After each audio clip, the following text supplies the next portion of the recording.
There once was conference held online that helped me reach some goals of mine. The crack was great, the speakers best, oh fundraising everywhere go. Ha! Soon may we learn from home with pets and tea and people we know. One day to better yourself we'll learn so much and grow. They've been around for many years, we've learned and laughed and shed some tears. A community I'm proud to know, oh fundraising everywhere go. Ha! Soon may we learn from home with pets and tea and people we know. One day to better yourself we'll learn so much and grow. Ha! Soon may we learn from home with pets and tea and people we know. One day to better yourself we'll learn so much and grow.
Planning virtual events has never been easier, thanks to Everywhere Plus. What is Everywhere Plus? We're a virtual events platform and project management service that works with companies, charities and not-for-profit organisations in the charity sector. We have the team and the tech to to help you go virtual with all your important events. Online events are full of possibilities. We have a custom-built platform that includes hybrid events and video breakout rooms, as well as a space for sponsors to connect with attendees, multilingual hosting, not to mention polls and Q&A, including branded live stream, pre-recorded and live content, even a virtual recording studio, and so much more. If you want a virtual event, we create one that your audience will love. We run your tax so you don't have to. Get in touch with us today. Tell us more about your virtual event. Everywhere Plus.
Everywhere. Fundraising everywhere.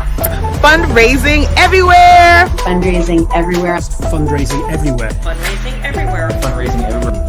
Fundraising everywhere. Fundraising everywhere. Fundraising everywhere. Fundraising everywhere. Fundraising everywhere. Fundraising everywhere. Fundraising everywhere. Fundraising everywhere. Fundraising everywhere. Fundraising everywhere. Fundraising everywhere. Fundraising everywhere.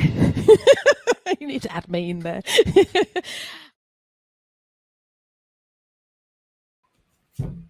Hello, everyone, and welcome to another one of our monthly webinars here on Fundraising Everywhere. You are all very welcome and nice to see you all. Please do, if you're here in the chat box, please do say hello. Let us know where you're tuning in from. Let us know your organization. We love to see who's in the chat box. And please do feel free to put in any comments, any experience you've had as we talk about things. And any questions, throw them in, because we've got a few people who will be sitting in the chat box there to answer your questions as well. So today we are talking about TikTok and what TikTok means for fundraisers and how we use TikTok. And I have a lot of questions because although I've dabbled in TikTok, I know very little about this. So I'm very much looking forward to bringing our guests on. But before we start, just a little bit of housekeeping. If you have any trouble watching this webinar, if you have any trouble with the sound or any trouble with the picture, just try refreshing your page. That solves almost all of the problems. If you still have trouble, then please email us at hello@fundraisingeverywhere.com and we will help you out. And you can email hello@fundraisingeverywhere.com if you have any questions. I want to say a special hello to our members. Our members are the most important thing to Fundraising Everywhere. They dictate our content. They're our biggest support, and all of our decisions are made in consultation with our members. So a special hello to our members.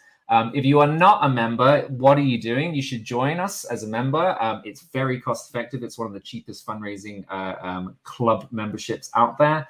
And as part of it, you get access to not just these webinars, which are free anyway, but you get access to all of our content on demand. You get access to our regular conferences, including things like the Individual Giving Summit coming up.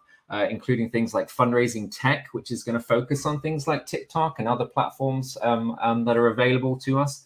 And then, of course, our members get some exclusive access to things. We have our members clinic, which are members only. We have some members networking, and members also get a discount on our virtual event platform, Everywhere Plus. If you are running a virtual event, then becoming a member is a good way to get a discount.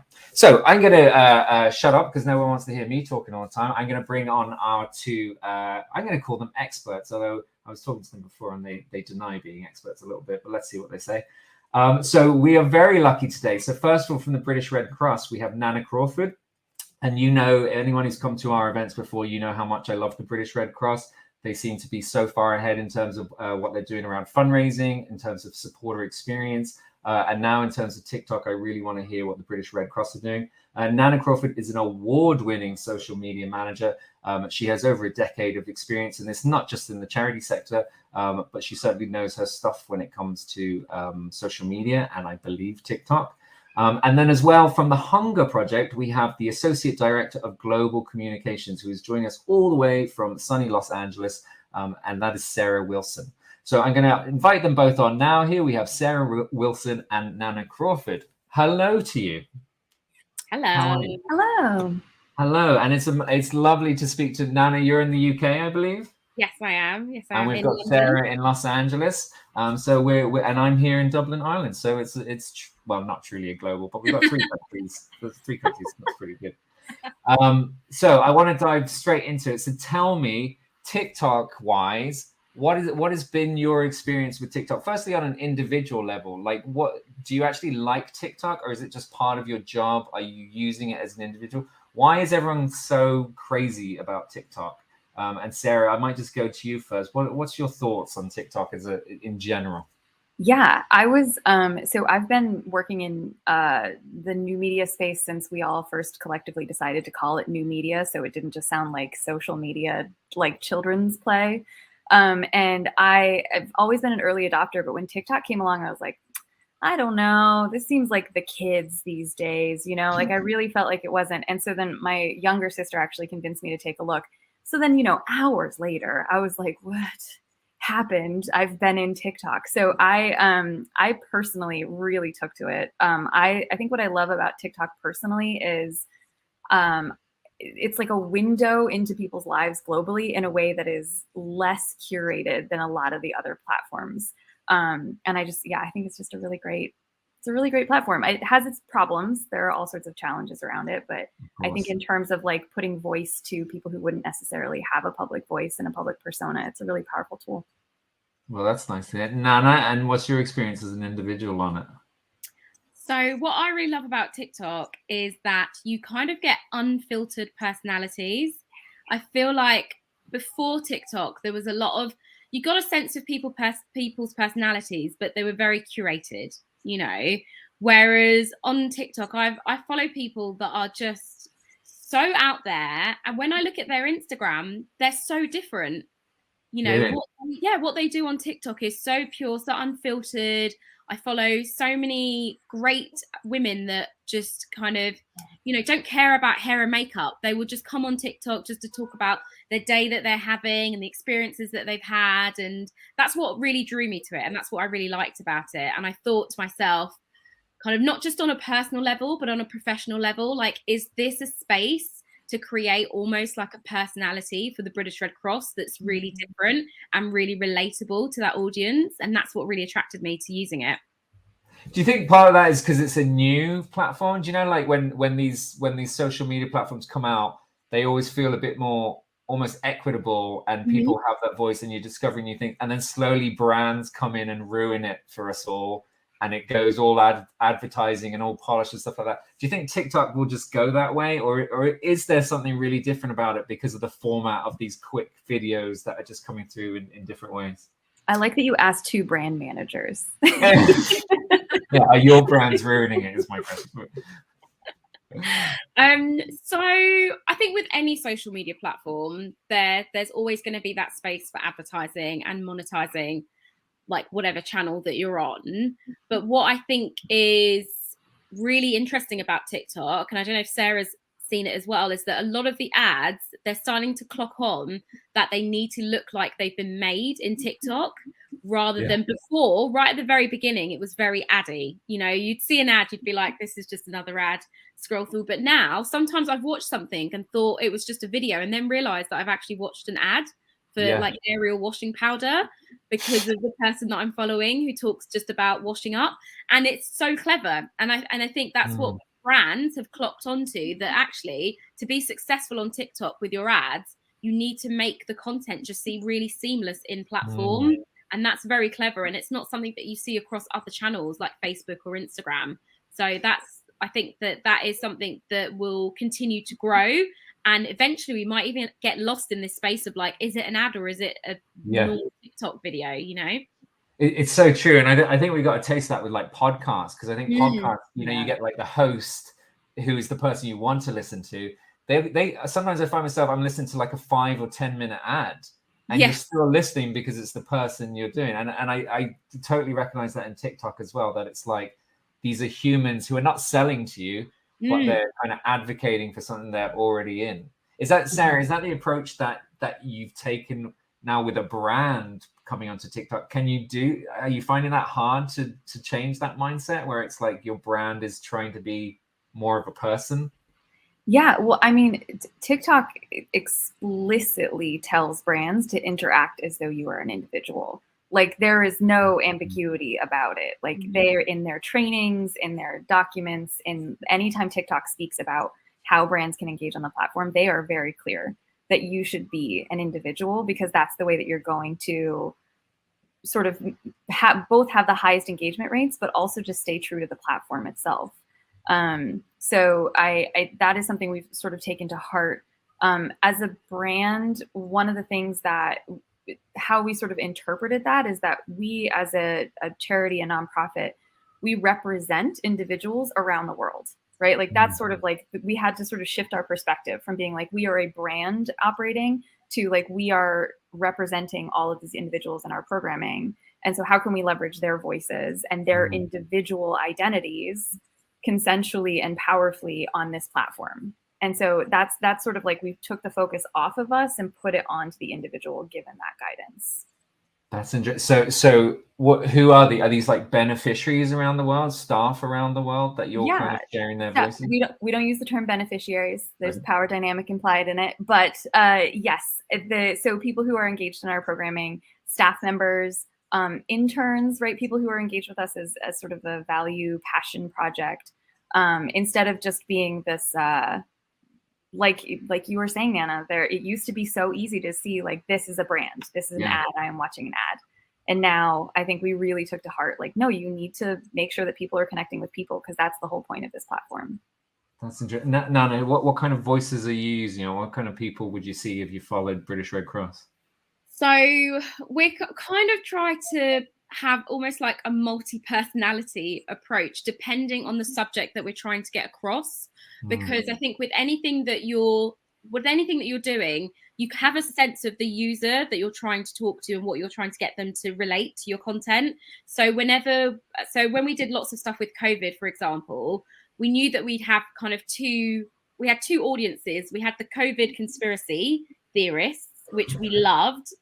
And then we had the COVID, I would say, the people who really wanted to know actual information and really wanted to feel really empowered and informed, and to be able to kind of almost go against the COVID conspiracy theorists in a way. So we have those two audiences. So whenever we were presenting information, we presented it in a way that was almost humorous. So the COVID conspiracy theorists could be like, no, this is, but then we'd make sure that the information was factually correct, so that people who, you know, wanted to get that information felt really empowered, and they had the kind of short, concise knowledge, and they could be like, right, I know this information now, so I feel like I can go against it. But then the kind of the humor and the sense of humor and the slight mocking came with the conspiracy theorists. And a lot of that came from watching other TikTok videos, looking at the comments. Comments can tell you so much about your content. So I always say to people, don't ignore the comments. Even if they are sarky or like quite negative, you can get a sense of, right, these are the people that are actually seeing my content. And if I don't want these people to be seeing my content, what is it that I can change to make sure that I can target the right type of audience as well? So don't ignore the comments. Sure. And even if it is sarky, and even if it is people telling you that you're trying to be cool, but you're not quite cool, you can just be like, you know what, I'm almost there. So just calm down. That's nice. Yeah, I mean, at least you're trying, and that's kind exactly. of yeah. Exactly. I like that. So I mean, how does that balance though with your organizations? Because charities are notoriously difficult to take risks, and to try new things and stuff like that. How have you found the buy-in from your bosses, from the board, from people around you? I mean, I know British Red Cross. I always think we've had your innovation team on our events and stuff like that. So I know you're quite innovative. Sarah, I'm guessing you're innovative, but what's the consensus like in the place? Are people a bit cynical about it, or is everyone very supportive and willing to take part in it? I would say maybe not cynical, hesitant, skeptical, withholding, reserved, those sort of like not as many judgment, but a little bit of that like sort of feeling. Yeah. I myself, actually, I will count myself among those people who initially felt like I do not understand what the value is to have a truly democratized brand identity in this space. I was like, what is the point of that when what we're trying to do is deliver like a fundraising message, right? I don't necessarily, like, I completely agree with what you said, Nana, about the comments, which is like a lesson I learned as we went along. But I couldn't see the value at first, really, given the fact that we had all these other platforms, and it's, you look at it logistically, maintaining it was sort of okay, we already have to, I'm already advocating for rethinking the way we think about our budget and how and shared media strategy is a valid part of a healthy media strategy, of a healthy fundraising strategy. I hired someone into a marketing officer position who was like, just hear me out. Just hear me out. Like, we're gonna TikTok. And I was like, I'm not dancing. I'm not. Is that the phrase they use? We're gonna TikTok. How old? We're gonna TikTok. I'm sure she didn't say that I'm like the old person. She's like, all right, grandma, we're gonna TikTok.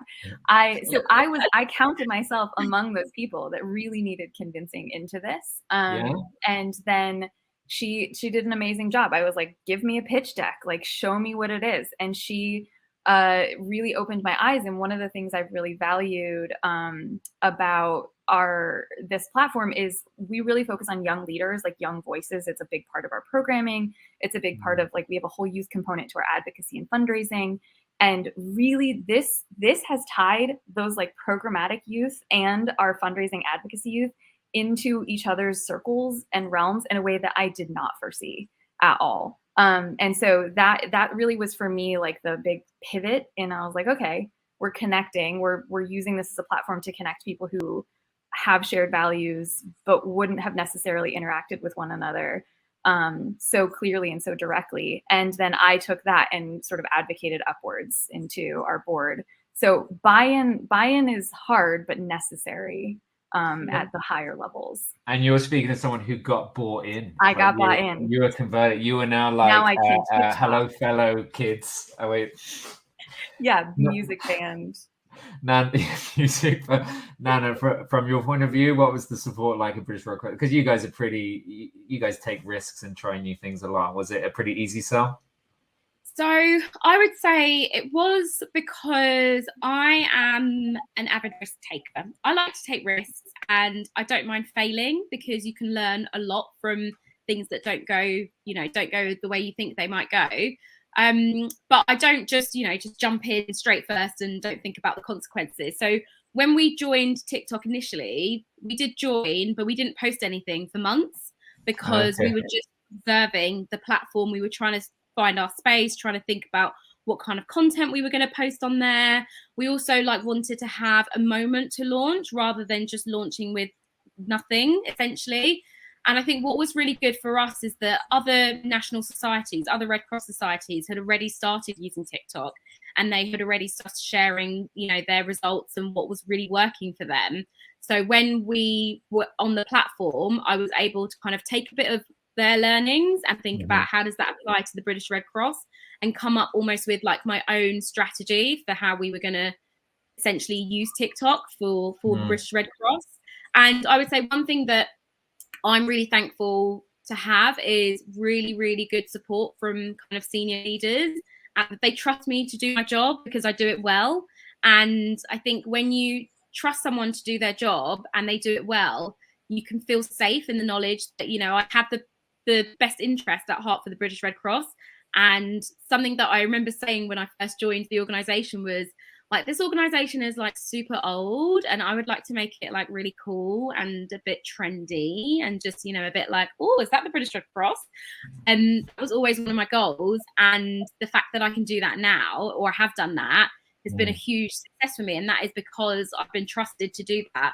So if you have teams that, you know, you've hired, trust them, because you hired them for a reason. So you can't hire a team or hire someone and then think, let me just micromanage them just in case. It's like, no, you know, you've hired them, trust them, let go a little bit and let them do their job. Nana, will you come back to our leadership conference next year and just say that to all the leaders? I love that. Okay, let's take a step back. So people who are watching this, you know, say then their organization is not on TikTok. Maybe they're not even on TikTok. They don't really know where to start. Imagine I'm just a total dope in a little organization getting started. On a practical level, what is it? You just usual, you're signing up, you're picking your handle, and then are you creating content? You have to create it on your phone and film stuff on your phone, and then you're just posting video? Or on a practical level, how are you publishing stuff on TikTok? So there are different ways you can do this. And I think this is, on a practical level, what you need to figure out. You need to figure out what your capabilities are and what your resources are, what your time as well is like. Because yes, the simplest way is just to be able to create something on the app and post it. But even that can sometimes take a lot of time because, you know, you'll end up creating something. The amount of times I've done something and then realized that the lip sync was slightly off and then had to delete it and then go again. Honestly, it just, and then by the end of it, I'm saying it when I'm not even on the platform. So it really depends. You need to kind of have a think to yourself about, what are my capabilities? What are my skills? What am I comfortable doing? And what do I definitely, you know, don't want to do? Like Sarah was saying earlier, if you don't want to dance, don't force yourself to dance, because then it will just come across really like, people can see through people who have just been forced to dance and are just doing really awkward moves, and it just looks like they're being held at gunpoint to kind of dance really awkwardly. So just think about what it is that you do want to do, and also just delve into the platform. Like, follow other charities, have a look at what they're doing, follow people that you might think are your typical audience as well. So if you have a sense of who your audience is and who you're trying to reach, try and find accounts that are really similar. You can do that by searching hashtags, you know, following sounds, and you can just kind of go through. And I would say just get to know the platform before you even post, because there are so many ways you can deliver content on TikTok. And it doesn't necessarily have to be super edited, jazzy kind of special effects. You don't need to have a green screen in your house and, you know, kind of Adobe Premiere Pro and all that kind of stuff. You don't need that stuff.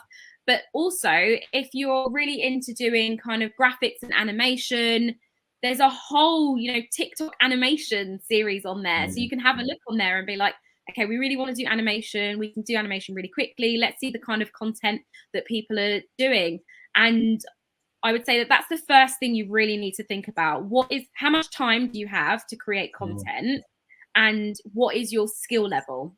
Because once you can answer those questions, then you can start to think about how much you want to invest in the platform, and then kind of go from there. That would be my sort of like advice. So before you even jump in, just take a step back and just assess where you are and how much time you can dedicate to it.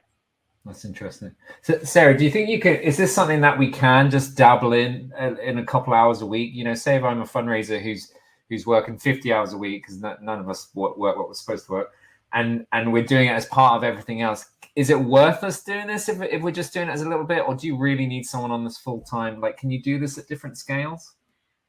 I think, like, listen to what Nana said about the ads, right? Like, authenticity is the name of the game on this platform. And even if it is performative authenticity, which I know sounds contradictory, but that's sort of like, hey, I'm just casually telling you about this soap I use. Like, it's, you know, it's still, people can tell when you're authentically engaging, or exactly like you're doing a dance and you don't want to do it. So I would say, no, I don't think dabbling on this platform, I don't think dabbling in shared media in general is a sustainable strategy. Like when people are like, we have a part-time intern who does our social media, I'm like, well, it's a good thing you don't like the internet, because you're not going to have a great strategy. You're not going to have a good turnout. And so I don't think you can do it casually. And I think that, but I do think you can set yourself up for success so that it's not overwhelming. So exactly what Nana was saying, like, know yourself. First things first, what's the content you have that you think is compelling in these like snippets? Most charities, nonprofits, we're very good at writing grants. We're very good at talking to the people who we need to talk to right around us. But in terms of communicating out dynamically, quippy, like elevator pitch sort of video content, that's a relatively new piece of like a new asset that's coming up. That's not something that we all have prepped. So like know yourself and create a resource bank. Then no TikTok. Great. Follow the hashtags that you need to follow the people that you need to follow. Like definitely do what you can to set your brand up for success. And then from there, it's like, even if you're doing it, you could do a post a week, you could do a post every 2 weeks, but like consistent engagement as an individual, as an entity is so important. Like even if you're just stitching, right? Like there are ways to engage that's like, if you don't know what stitching is, it's using someone else's video and then just like having your own video next to it. That in and of itself it's twofold. One, it's showing engagement on the platform and it's low lift, but two, TikTok is really different from every other platform in that it's algorithmically focusing on the subject matter, not the subject, like not the user. So like on Instagram, if you follow a user, Instagram's like, I'm going to show you your friend that you engage with the most first, and then your friend you just followed second, and then an ad third, like universally, like open your Instagram and you'll see that every time. And TikTok is completely different. You're like following a user and it goes, great. I might never show you that person again, but I will start showing you things that they've been talking about that are similar. So it's really, really, really important to get yourself tied into those thematic conversations. So following people who are in your realm and making sure that you're producing content that's similar to that means that anyone who follows them, as long as you've like made that connection to your content, that's an add-on to your potential audience. So I think there are low lift ways of engaging, but I don't think it can be haphazard. I think it needs to be consistency above all else. That's my I would definitely agree with Sarah in the sense of consistency, because I have said to people before, because people have asked me before, like, do I need to be posting three times a day every day? And I said, no, you don't have to. If you can't do it, don't waste your time doing it or force yourself to be doing it. If you can post twice a week, every week, then do that. And for us as the British Red Cross, that is always our kind of, that's our minimum now. We post at least twice a week, every week. So and people are like, really only posting twice? I'm like, yes, because as a team, that's what we can manage. If we try to do anything more than that, we're going to stress ourselves out and fall apart and crumble, and our TikToks are just going to be a mess. So it's just like Sarah said, consistency is so important. And, that's the thing that you have to really build in. And the more you're consistent, the more information that you'll sort of get back from your users as they come on. And you'll kind of look in the analytics and you'll start to see, right, this is the best time for me to be posting because I'm consistently posting at this time and people are actually online at this time. So it is really important for you to be consistent, even if it's not as frequent as you want it to be, but consistency is really important. I mean, twice a week sounds manageable when you've got, the videos sometimes are only 10 seconds long or 30 seconds long or a minute long or whatever. So that sounds manageable. And not to put words in your mouth, but it's something that comes up on fundraising a lot is how often do you email? How often do you do this? And the conclusion that I feel like we've come to is it's led by the content. It's like as often as you have something to say, as opposed to like, we have to post 4 times a day and then you're struggling to do that 4 times a day. And it sounds like British Red Cross is you're not dictated by a certain quota of posts, you're dictated by content. Yeah, exactly. And also the bottom line is, don't beat yourself up even if you can't do those things. So for example, when we launched our Ukraine appeal, we were very busy. We were working very long hours. we actually didn't have time to make TikToks. So I think for like 3 weeks, we didn't really post any TikToks. And we had a team meeting and someone in the team was like, oh my gosh, we've forgotten about TikTok. Like we really, and I was like, but look at how much we've done for our appeal already across our other channels that we're trying to kind of keep afloat of.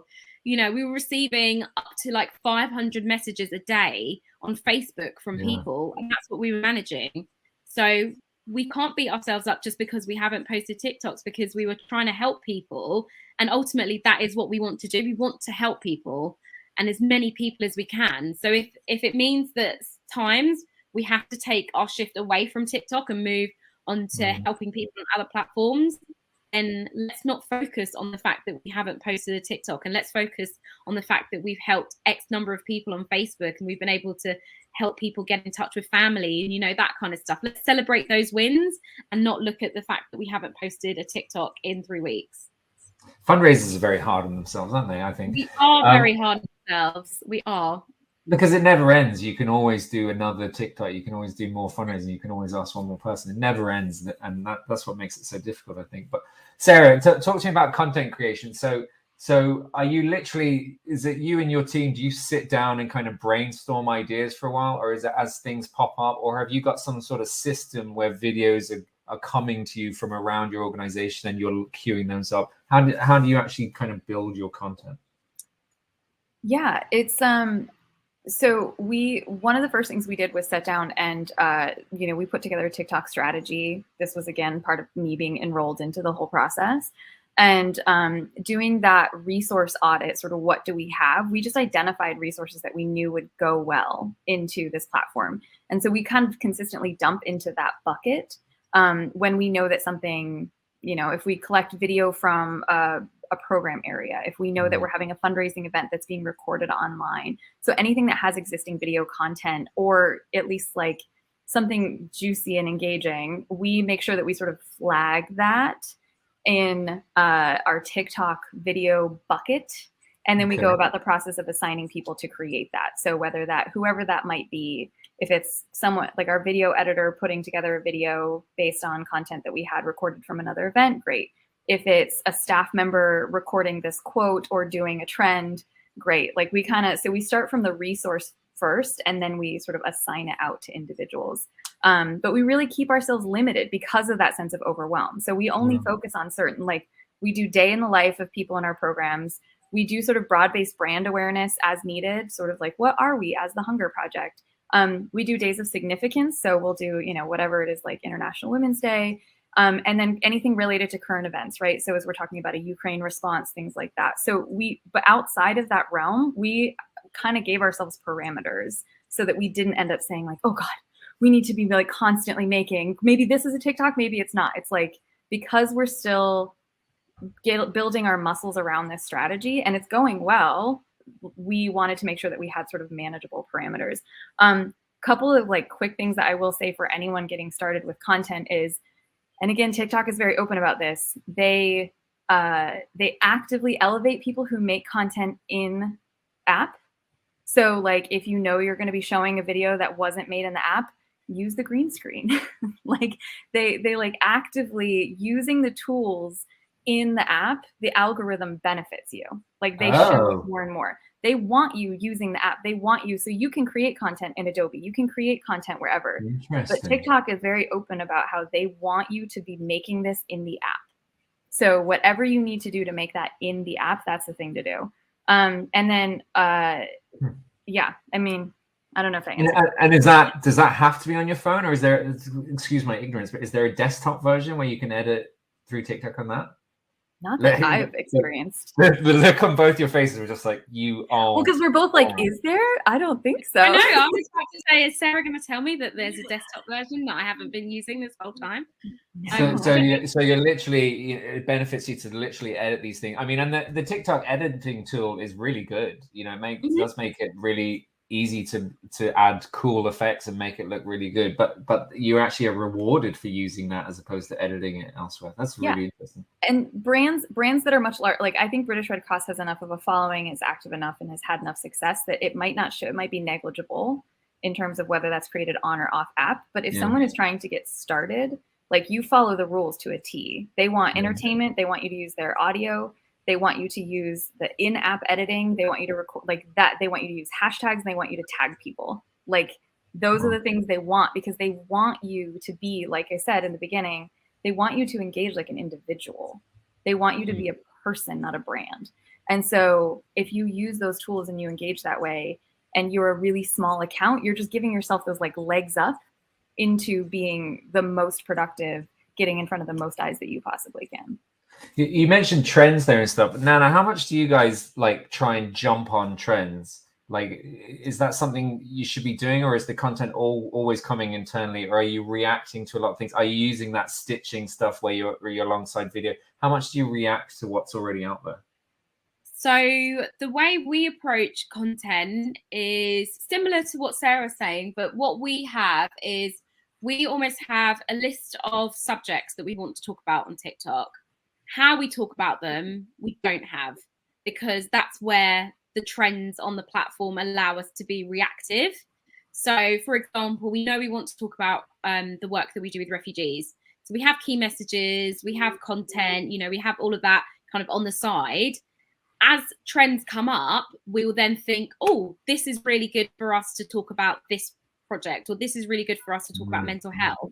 And that's how we do it. So we have our roster of like subjects, but we're not really strict on how we talk about those, because that allows us to be really reactive with content and to try different things with the content as well. And also, like Sarah says, there will always be like new effects that come out, new sounds that are trending, new hashtags that are trending. So you don't want to be too rigid in your content, but it's important to kind of to have a sense of, especially if you don't want to feel overwhelmed, have a sense of the key messages that you want to get across, the type of, you know, the audience that you're trying to reach. You can have that as a strategy, but how you do it is where you can bring a bit of an element of creativity into it. So we don't have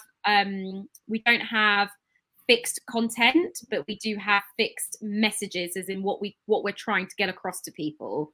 But how we play with the app and the different effects and the different sounds is the real joy for me. And it's always really interesting, because in the team we all have like our different things that we love about TikTok. I love dancing, so I'm always up for a dance, you know, because it's something that I love to do. I know that not everyone loves it, and it puts the fear of God in people's eyes when I say to them, so there's this dance that's trending, so I kind of don't do that now. Whereas, you know, Chloe in my team, she loves to transition. She is like transition queen. So for her, anytime there's a new transition sound or new transition like video to try, she's on it, because that's what she loves. Alice loves a good lip sync, you know, so that is her strength. Lip syncing is her strength.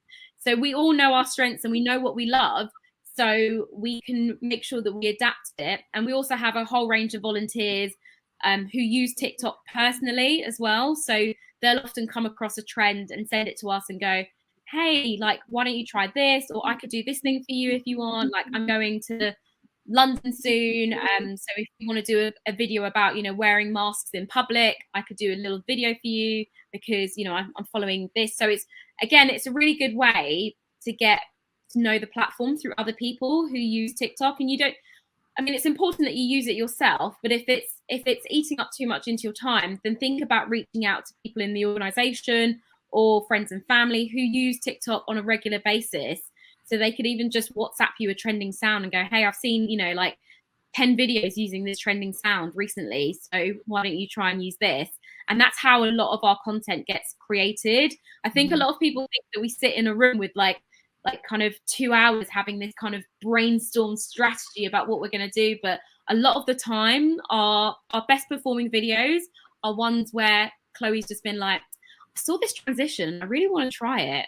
And we're like, okay, what is it about? Well, it's about this. Why don't you try it for, you know, the Nationality and Borders Bill? Yeah, okay, cool, I'll do that. And then we put it out, and then all of a sudden it's had like 500,000 views. So it's really important to like not overthink as well. Don't overthink your content too much, because I found that the ones that we've overthought and sort of planned meticulously and I've poured my heart and soul into this piece of content. People have just been like, "Wah." But the ones where it's just like, oh, you know what? I'm just going to lip sync this sound from Friends because I quite like this scene.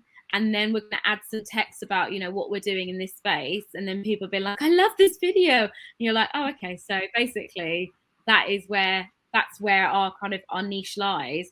And that's where we're strong at. And that's what I mean by identifying your strengths in the team as well. You've both kind of touched on it or talked around it, that it's like, it sounds like, and this sounds like where content is going on all platforms, where it's about this culture of the content just happening through as part of the day, as part of the program, as opposed to a bunch of marketing managers sitting down and trying to manufacture viral trends. It's like, it's just keeping it in the front of your mind so that when the next trend comes up, you're kind of part of that. Yeah. That's where leadership buy-in comes in too, right? Because I can just hear the other brand managers or fundraisers or whoever would be listening saying like, that's nice and all, but it's going to take me so long to get through an approval process that I will never be able to be trendy. Because that's just so common, because we kind of had this tendency to like hold our brand so dear because we hold our work so dear, right? Like we are doing value-driven work. So it's really natural to be like, we must represent ourselves correctly. And I think it's less so with modern charities, but I also work for like a very old entity, an older entity. And so that trust really has to be built in with leadership at an early stage. And one of the things that I found most valuable to letting you be reactive on a platform like TikTok is very early setting out what are your principles, right? Like we will write it out. We'll never use a sound that has a swear word in it. We will, even if it's bleeped out, right? Like we'll never use a dance that is evocative in a whatever way. Like we'll never, like those sort of commitments to how you operate on the platform.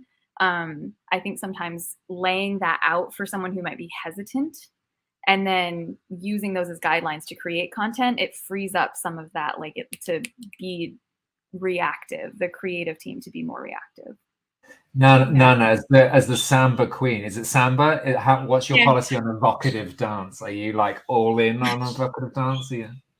I mean, maybe for my own TikTok, but not for the British Red Cross. Okay. Like British Red Cross has got a hot TikTok going. Yeah. Well, spicy. Yeah, follower numbers up. So I want to talk. First of all, apologies if you can hear my budgies or my son's budgies tweet. They're actually in my most viral TikTok. It got 17 views, and so it was me singing to the budgies. So there we go. Do you think it's because Twitter is their favorite platform? Hey, zing! I'm going to kick you off this webinar. Yeah, that's fair. Yeah, that's probably okay. So talk to me about fundraisers, because I'm a fundraiser at heart. So, for me, it's like, what's the point of this unless it's actually going to kind of create something for our supporters, bring in money? What's the fundraising options for it? What's the call to action options to it? How do you get people off TikTok and start donating, or do they donate through TikTok, or do you get them to sign up to a mailing list? What are our options for these call to actions?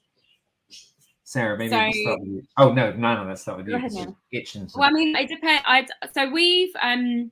So TikTok has a donate function on there. They have a donate sticker. We were the first charity, one of the first charities in the UK to launch the sticker back in May 2020. The sticker works with, you need to have a Tiltify account in order to use, because basically the sticker's in TikTok, but the donations processed through Tiltify. So the first thing is to just set yourself up on Tiltify. And when you do, you can speak to Tiltify, the Tiltify for Good or the TikTok for Good and Tiltify NGOs, and you can speak to them about how to leverage your TikTok and stuff. But essentially, you need to have a Tiltify account to use the donate feature on TikTok. There are different ways that people can donate on TikTok. So you can add a sticker to your video that people can tap and donate. You can add a sticker on a live stream, so people can donate to you whilst you're doing a live stream video. You can now add the donate function in your bio.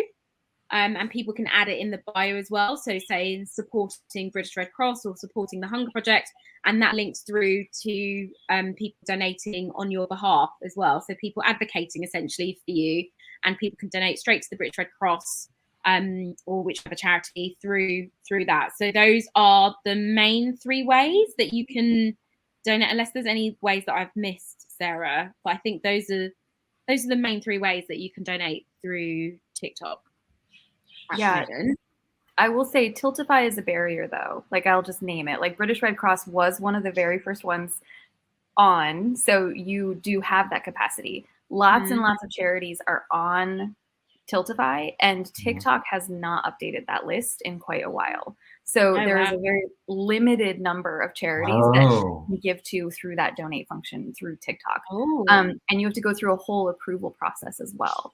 So it's like the Tiltify process is an approval process. And then you have to accept a particular type of payment through Tiltify, which depending on your finance department, you may or may not be set up to do, right? So then you're going through that. And then once you have that set up, then you can appeal to Tiltify to push you through to the TikTok platform.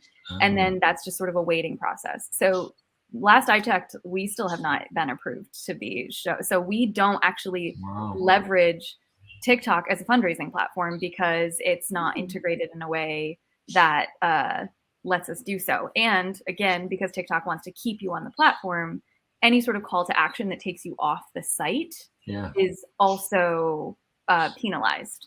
So you drop down in the algorithm. They even have like a visit link, but you can only visit a certain number of websites. Like that's like embedded into the function. Like they want to keep you on the platform.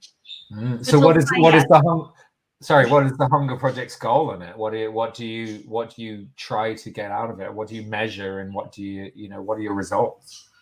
Yeah, so we measure views and engagements, and that has been really some of the best brand awareness in terms of like a broad-based brand awareness strategy. That's really where we focused on it. We actually got like a brand ambassador. We kicked off with this woman who's amazing. She lives in Zambia. Her name is Dora Nyambe, and she was our very first TikTok brand ambassador.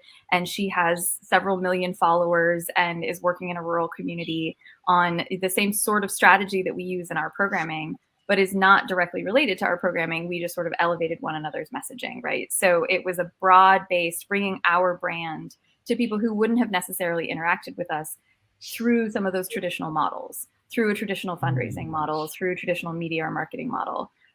So we really focus on, that sort of engagement, and with the purpose of like, we do this through education, through, as I said, elevating the voices of program participants, and then just advocating for people to get involved, right? So calls to action around talk to your local representatives about X, or see if your company has a matching program, or those sort of additional calls to action for people to be online activists that doesn't necessarily have to be integrated into the platform itself. I'm sure TikTok will change this, but right now I will say it's a pretty exclusive club. And it does seem to be, I mean, with all these things, they change so quickly that it's kind of hard to keep up with it sometimes. Where do you guys keep up with it? Like, where do you get your TikTok news information? Like, what's a good resource out there? TikTok. Or you do lead the pack? TikTok themselves? TikTok, yeah. Because you've kind of touched on that a few times. Like TikTok is very like Ouroboros. Like we're like, I don't know, TikTok. But you've kind of like mentioned like TikTok is very open and transparent themselves with how things work. So are they quite supportive in the tools they give you and the not training, but the resources to kind of educate you? Like, is TikTok helpful? Say, for example, compared to like Facebook, where people notoriously complain about how stonewalled they get from Facebook and how kind of difficult it is to get any information from them. Is TikTok supportive to you as a charity? Nana, did you do the Elevate training? Is that so? I helped deliver the training. Of course you did. Of course you did. Response, isn't it? It's like, have you done that? She's like, oh, did I invent it? Yeah, I did. Yeah, did I write the training? Yes, I did. No. Yeah. So there you go. I knew we had good guests. This is brilliant. So TikTok have a program, the Elevate program, where when you join the platform, you can take part in this program. I've never been part of the program, but like I said, I've helped deliver kind of best practice and like best practice in terms of content and what to do with your channel. And I've been part of that I think I've done 2 rounds of that. So did you do the Elevate program, Sarah? Yeah, so the Elevate training program is something that you can apply for as I think it's a CSO only. Like I'm not sure that there's anyone else. I mean, you're the teacher, I don't know. But you can apply for it as a charity, and then they will show you sort of what are the basics of TikTok, what are its principles, what are the basic functionality, everything from transitions to, I don't know, animations, all of it. They walk you all the way through it, and then to tell you specifically how you can leverage it as a charity or as a CSO.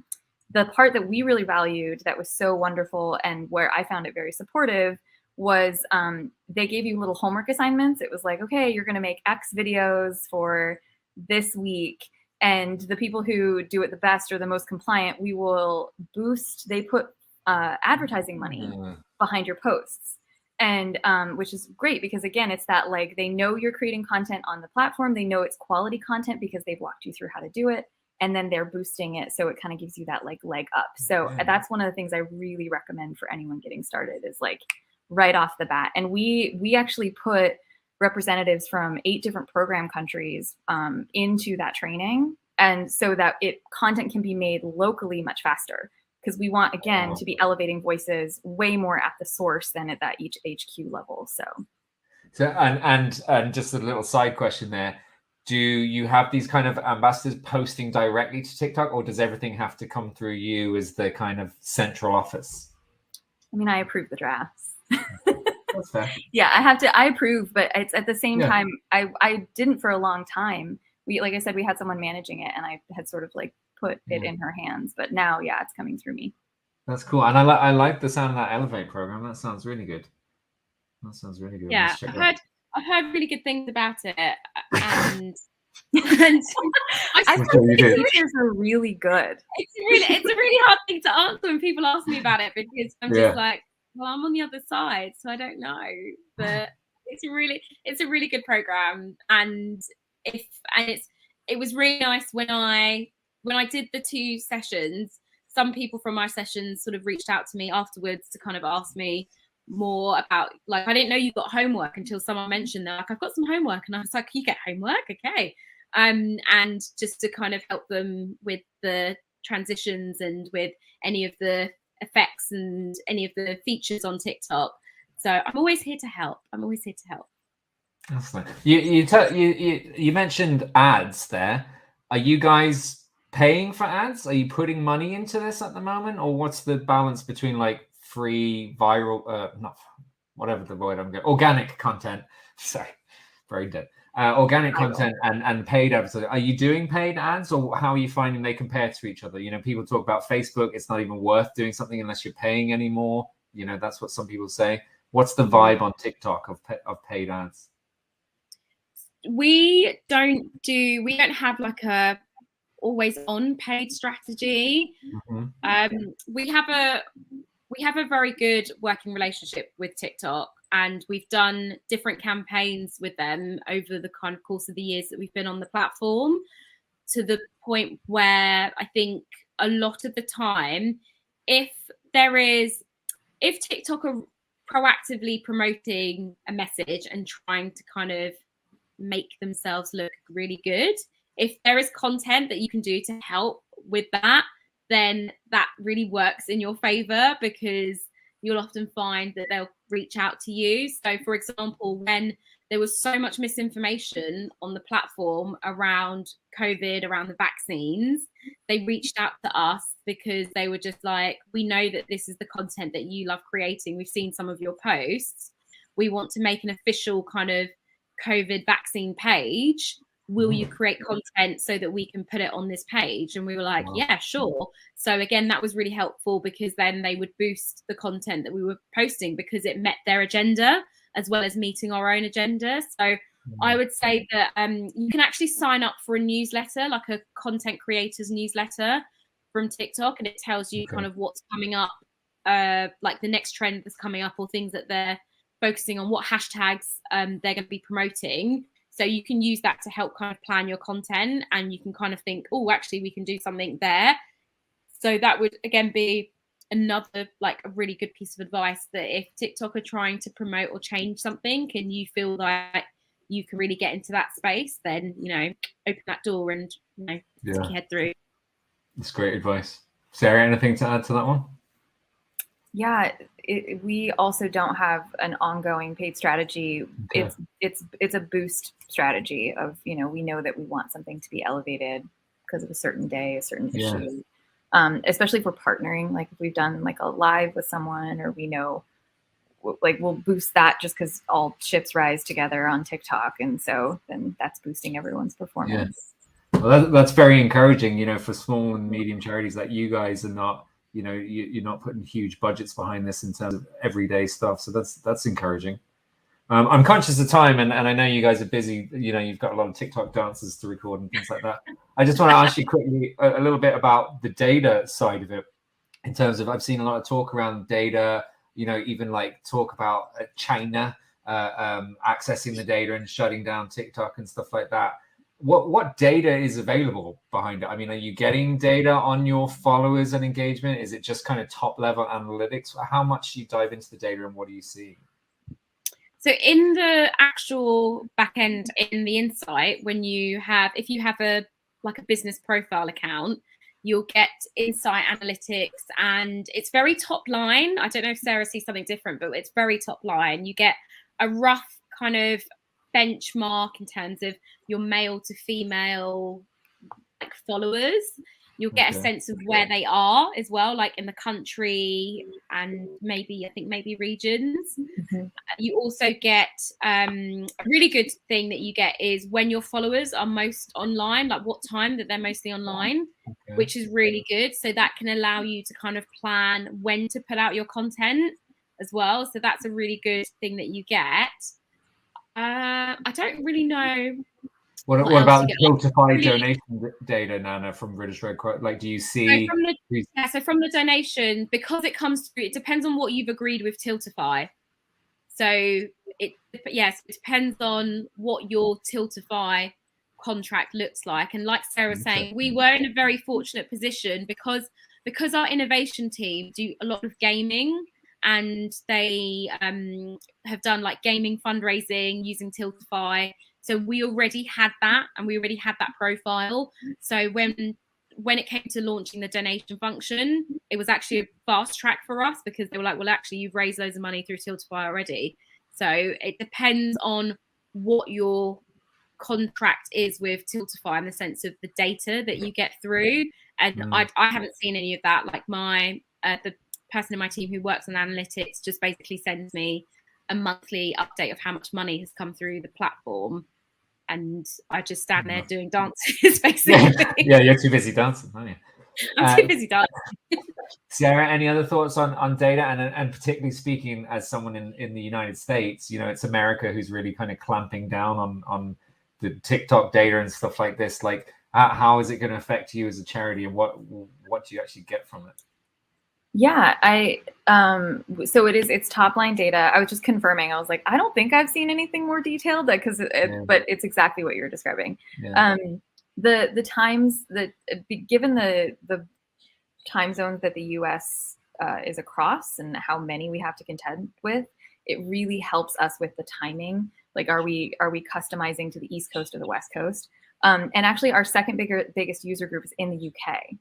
So we try to stay in that sort of area where the content we're putting out is going to be relevant. Granted, TikTok, very different from Twitter and all those, where you can sort by post time. Like, TikTok will elevate things that's 3 weeks old because it's getting a lot of traction. Like, I haven't noticed a ton of, you can see when people are active and engaging with your stuff, but it's not like immediately pushing live, unless I'm completely wrong about that. Yeah, but, and I imagine it's changing all the time anyway. So even by the time by the time you've said that, it's probably they're tweaking it and adapting it. Yeah. But in terms of regulation around it, yeah, I think there's just an acknowledgement that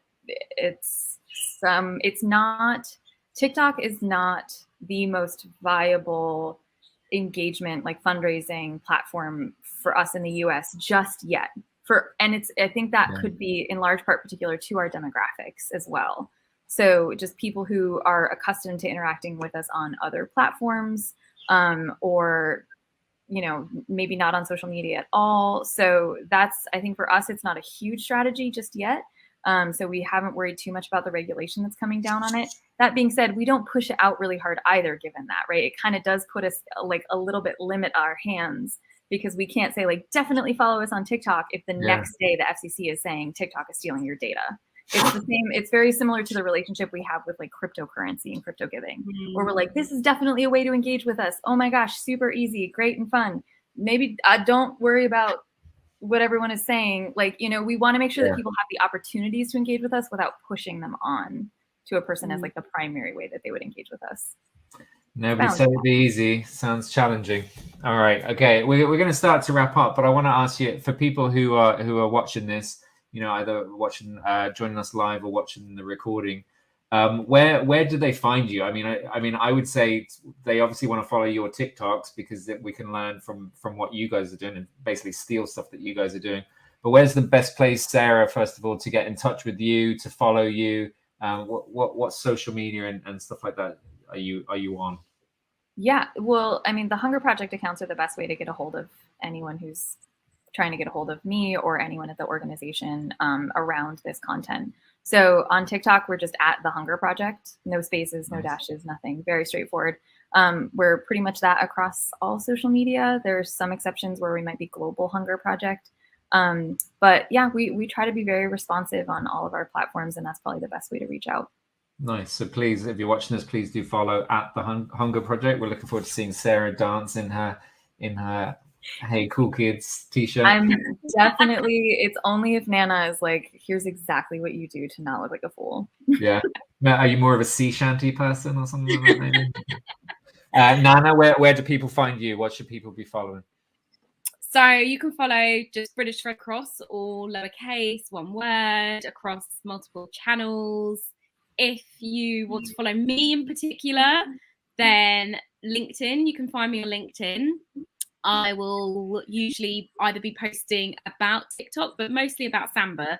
So if you want a little bit of Samba joy in your life, then, follow me on LinkedIn for that. And occasionally I'll give you some tips about work.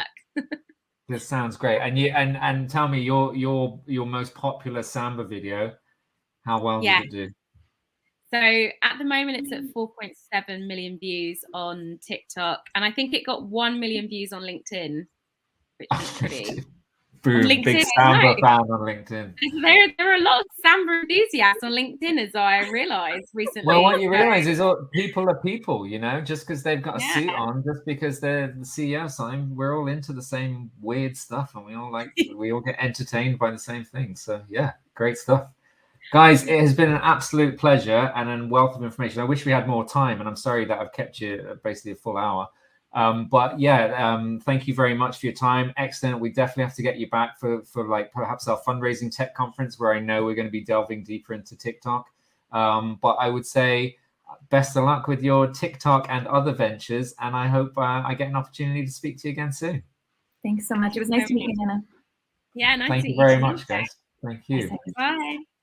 All right, that is Sarah Wilson and Nana Crawford sharing their insights and their expertise in TikTok. I really enjoyed that. That's great. I can't wait to actually jump on and see some of their work. So thank you all for joining us today. Please do reach out or follow British Red Cross and the Hunger Project to tap into what they're doing and understand that. And from us at Fundraising Everywhere, don't forget we have our events coming up. We've got our conferences such as the Individual Giving Summit, Fundraising Tech, the Over to You event, which actually I've forgotten all the dates of all these, and I should be telling you. But also as well, don't forget to become a Fundraising Everywhere member. We've got our membership there. You can click the link to get more information. And in that membership, don't forget you get free access to all of our on-demand content. You can watch back this recording. You can join us at our conferences, and you can attend the members-only events and clinics and things like that. So please do sign up for that.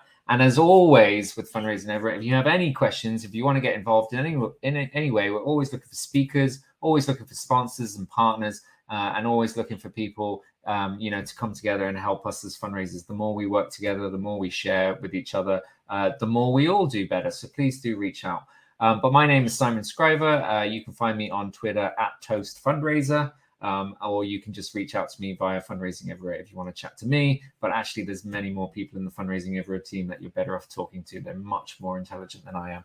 But thank you very much for joining us all today, and we will see you again soon. Take care.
There once was conference held online that helped me reach some goals of mine.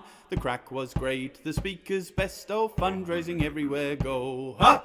Soon may we learn from home with pets and tea and people we know. One day to better yourself we'll learn so much and grow. They've been around for many years, we've learned and laughed and shed some tears. A community I'm proud to know, oh fundraising everywhere go. Ha! Soon may we learn from home with pets and tea and people we know. One day to better yourself we'll learn so much and grow. Ha! Soon may we learn from home with pets and tea and people we know. One day to better yourself we'll learn so much and grow.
Planning virtual events has never been easier, thanks to Everywhere Plus. What is Everywhere Plus? We're a virtual events platform and project management service that works with companies, charities and not-for-profit organisations in the charity sector.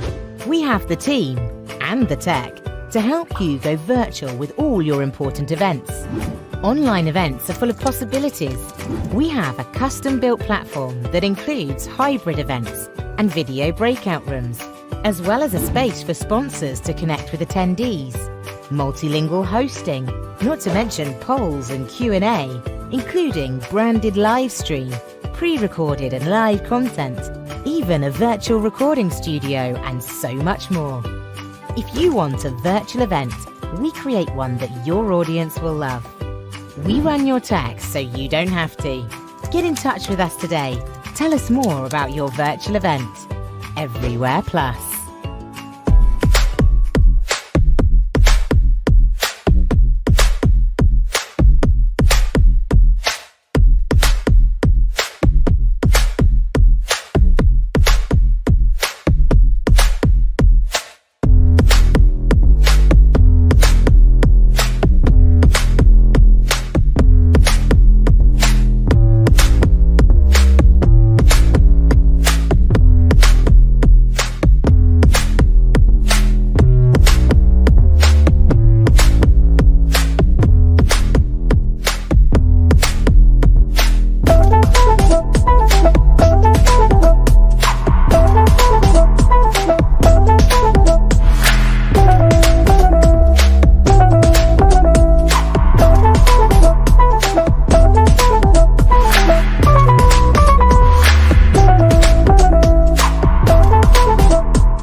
Fundraising everywhere. Fundraising everywhere. Fundraising everywhere.